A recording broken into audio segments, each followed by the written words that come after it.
Yo guys, what's up? It is Ripe again, back with more Entitled People. Before we start, just a quick thank you for almost 4,000 subscribers.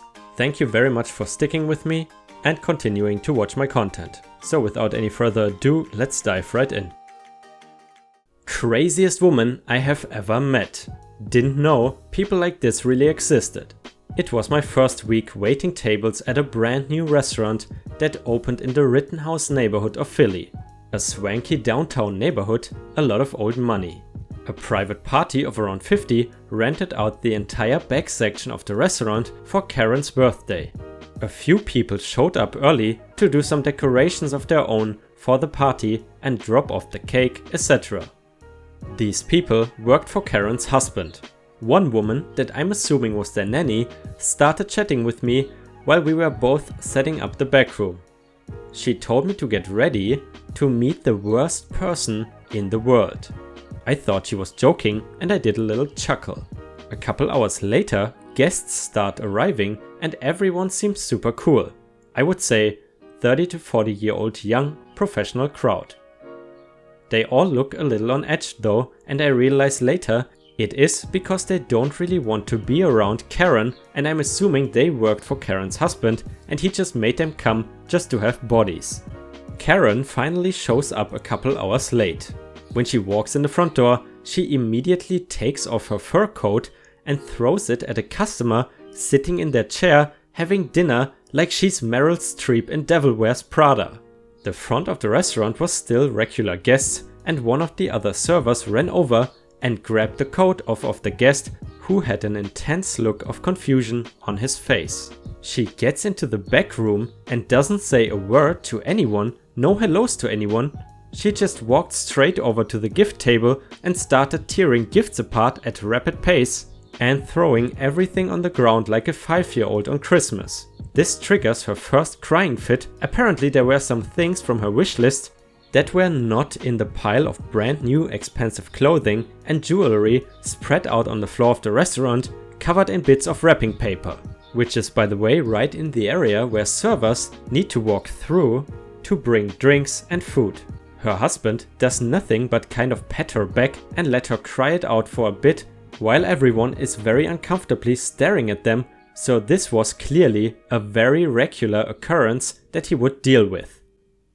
She finally calms down and has a seat. No more than 30 seconds after she sits down, she screams, "Excuse me!" at the top of her lungs, clearly directly at me. I walk over and say, "How may I help you?" She says, "Where's my effing food?" I point to the buffet table we had set up and explain to her that we would only be taking drink orders for the party. She flies off the effing rails at me, screaming about how dare I speak to her in that condescending manner, telling me how much money her husband makes and telling me how I am just poor white trash, yada yada yada. I just turn around and slowly walk away as she screams at my back. She even did the cliche, "Don't you dare walk away from me." Anyway, she did this to every server in the restaurant in one way or another before the end of the night. After a few more crying fits and screaming tantrums, it was time for the cake. She went to the bathroom to redo her makeup before the cake came out, for obvious reasons, and we put candles in the cake to get it ready. We see her coming out of the bathroom, so we light the candles and start walking over with the cake, and her friends get the cue to start singing happy birthday.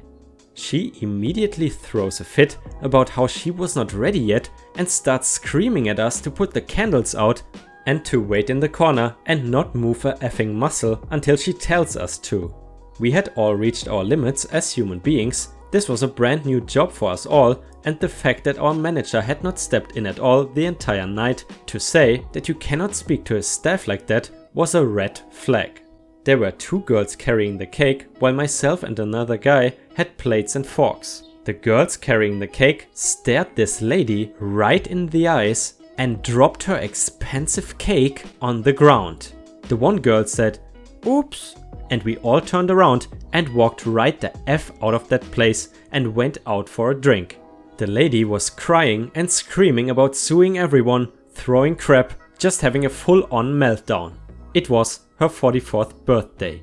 That has to be the worst time of the year when Karen celebrates her birthday because the entitlement goes through the roof. If you would love to throw a cake at Karen's face, then post some stars in the comments. The Entitled Girlfriend Saga, Chapter 1. Before we begin, I would like to share some important background information. So during my second semester of college, I had this girlfriend, right? Long story short, she was absolutely atrocious. We got together in the very beginning of the semester and I broke up with her towards the end of the following summer, so we were together for roughly 6 months. She did a lot of horrible crap throughout our relationship, way too much to all sum up into one story. So I am gonna post a relatively short example here of something she did fairly early on in the relationship, and if it's well received enough, I might continue to make more posts about her, each one more outrageous than the last one. I'm sure plenty of you will be wondering why I did not dump her much sooner, so I may as well explain now. Long story short, it's complicated and there were a number of reasons, but the first one I can think of being that she used to threaten me if I tried. I will probably go into more detail in the future if I continue to post these. Anyway, onto the story.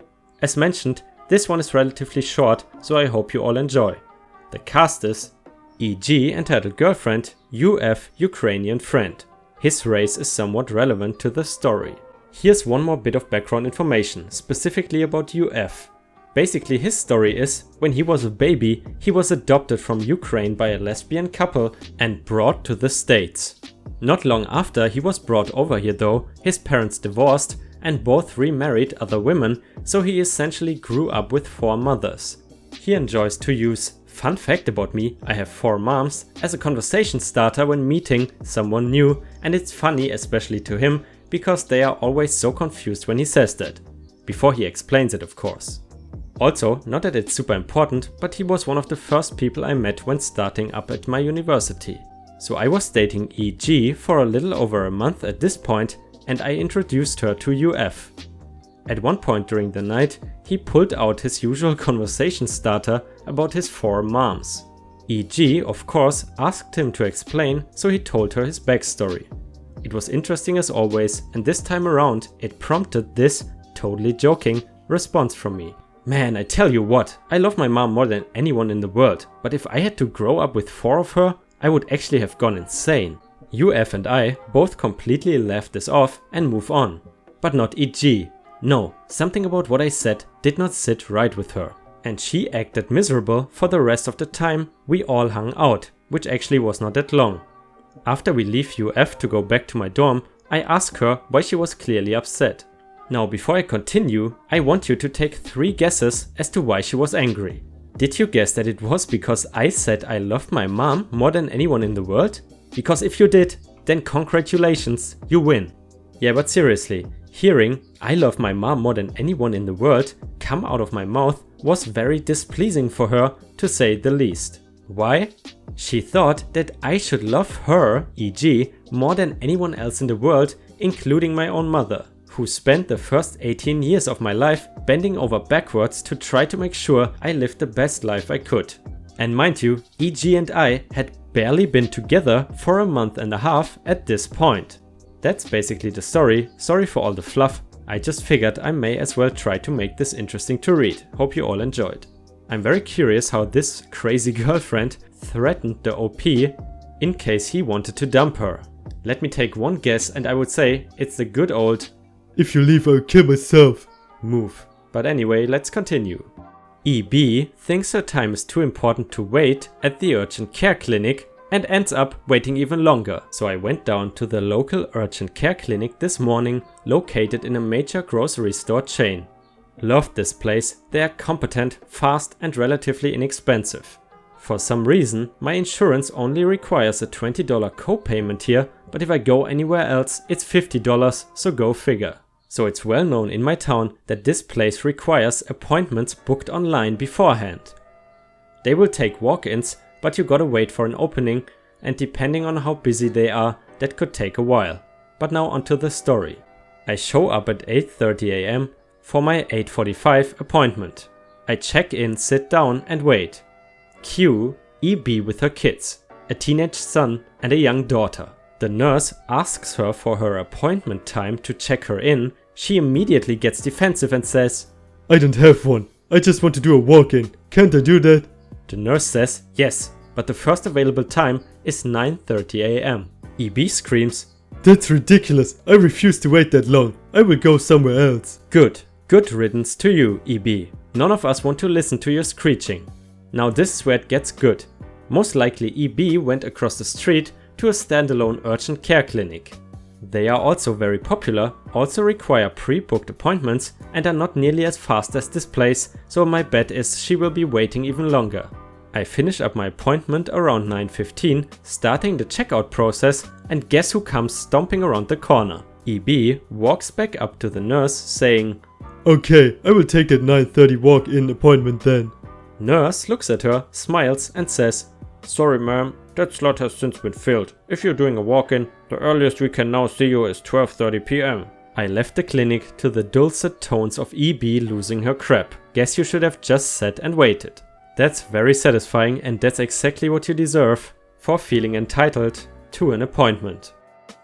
Stop staring at us. Entitled Grandma says to me, a lifeguard. Hello everyone. You probably don't remember me, but I posted a story a little while back about an entitled mother demanding a CPR baby mannequin for her daughter while I was training to be a lifeguard. Welp, we have fast forwarded from that, and I completed my pool and waterfront certifications and landed a job teaching swim lessons to little kids. All in all, a great first job for me. Okay, now on to the entitled parenting. Context: last Sunday was the last swim class of the session. The way our program works is that we have a family splash on the last session where we take out all the lane lines in the pool and parents are able to join their kids in the water to just swim around and have fun. Obviously, none of the instructors are teaching swim lessons at this time, so we stand outside the pool and lifeguard while the parents and their kids swim. So what ended up happening was that I was standing on a deck, scanning the pool, doing what lifeguards do when this little boy catches my eye. Now, this boy happened to be in the swim class that I primarily taught, and he just so happened to be a bit of a slow learner. By the end of the session, he couldn't really push off the wall into my arms the way the other kids could, and oftentimes his legs would hang below him when we tried to get him to kick using a kickboard.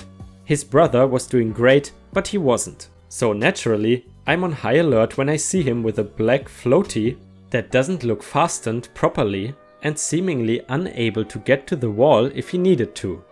The water was up to his neck, and if he had slipped out of the floaty, he most definitely would have gone under. I was under the impression that this kid was alone because there wasn't an adult within arm's reach of him.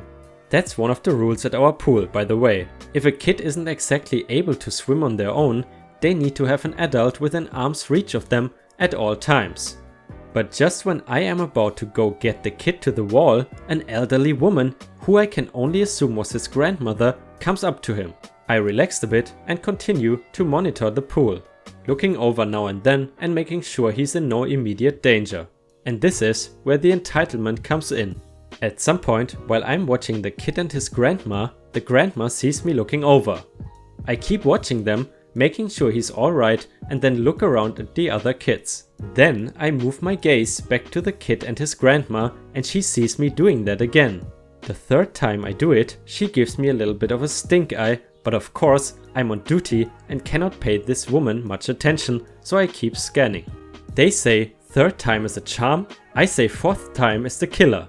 The fourth time I turn my gaze towards EG and her grandson. She's now by the wall where I am and looking up at me with a pissy face. EG: Excuse me, can I speak to you for a moment? For the record, lifeguards are not supposed to talk to people while on duty for more than a minute or two, so I spoke to her while scanning the pool. Is something wrong? EG: Will you stop staring at me and my grandson? Me, come again? EG: Who are you? Why are you even here? You're creeping us out, and I will talk to the front desk if I see you staring again. Me: Ma'am, I'm a swim teacher at this pool. Right now there are not any lessons, so I'm lifeguarding.